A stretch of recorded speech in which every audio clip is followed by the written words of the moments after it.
Ika nga, ang pagkain ay hindi lamang basta lasa. Ito ay alaala ng kasaysayan at ito ay ating pagkakakilanlan.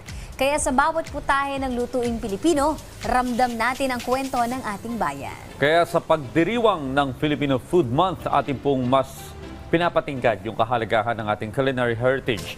At para bigyan po tayo ng dagdag na kaalaman patungkol dito, makakasama natin si Miss Leni Ledesma, focal point ng UNESCO Creative City of Gastronomy, Iloilo City. Good morning po at welcome sa Rise and Shine Pilipinas. Well, good morning to you both and good morning to everyone listening. Yan. Good morning, Miss Leni. Can you tell us more about the Filipino Food Month at bakit po ito mahalagang ipagdiwang ng bansa? Yes. Yung Filipino Food Month, it's actually mandated by law that declares April na yung Filipino Food Month, no. It promotes and protects our culinary heritage and traditions, our culture. And it supports our farmers, our fisher folks, yung industry, yung mga agro communities, tsaka ino-honor natin dito yung mga regional diversity natin, no? Iba-ibang places in the Philippines nagse-celebrate nito. So hindi lang isang lugar. Pero this year, yung opening ng Filipino Food Month, hinost po ng Iloilo City kasi kami po yung nakakuha ng hosting dahil kami yung first and only UNESCO Creative City of Gastronomy dito. Wow. Okay, Ma'am Leni, napakaganda po nung tema this year, no? Ito yung Connected by Taste, the Filipino Food and the Flavors of ASEAN. Ano po yung layunin ng mensahe at nais natin iparating sa bawat Pilipino? Ang ganda nga ng message.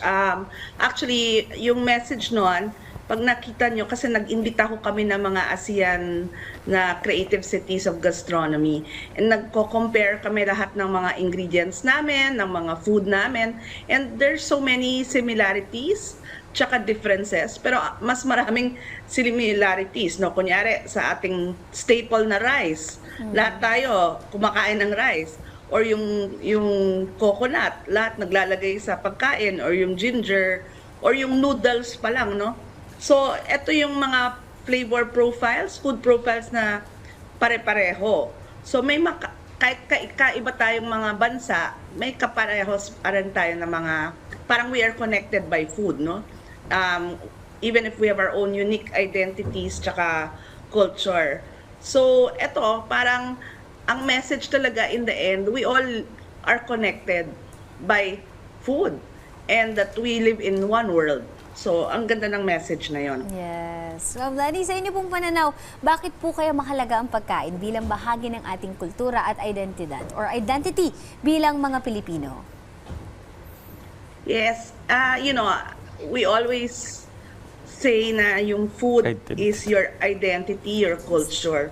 It's a story of your history, no? Yung kaysaysayan. Kasi yung influences, yung galing sa Malay, galing sa mga even the indigenous people, nasa food namin, tulad ng Iloilo, makikita mo doon yung mga influences, foreign influences, tsaka yung Spanish, Chinese, American, so maraming influences na pasok sa food namin, no?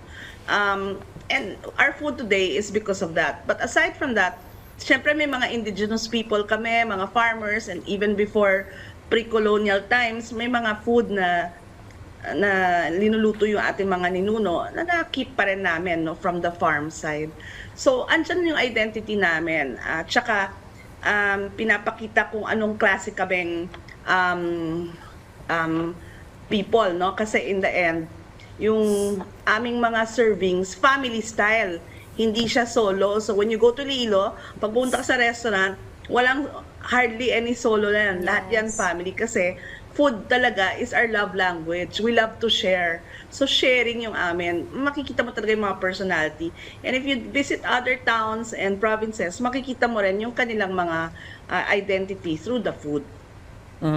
Well, ma'am, ano po yung ibig sabihin ng pagiging bahagi ng UNESCO Creative Cities Network bilang isang Creative City of Gastronomy? Paano po ito nakakatulong sa pag-unlad ng food industry at even sa tourism ng Iloilo? Yes, actually, when we got the designation, no, in 2023, so it's almost October 2023, so almost 2 years, umakyat po yung tourism namin. We have beaten our targets. In 2024, instead of just 900, nag 1 million po kami na 1 million po kami na tourists na dumating with a 9 billion receipt. So malaki sa amin yun, no? And then just recently, dumating na yung report ng 2025, natapos na yung we still beat it, and we beat the numbers before the pandemic nung 2019. So ang laki ng contribution ng designation na yon. Kasi dami ngayon pumupunta sa amin para makatikim. But more than that, yung industry po namin, yung gastronomy industry, yung food industry, hospitality, talagang nag-gain sila.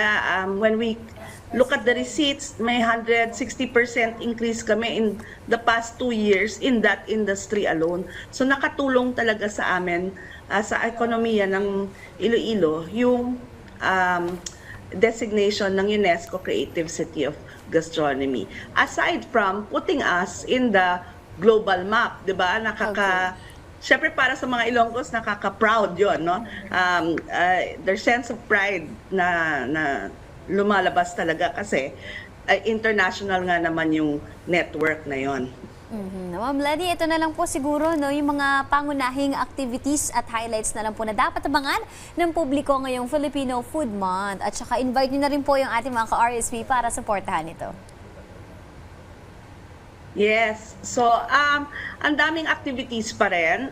Actually kami sa Iloilo, today is our closing activity.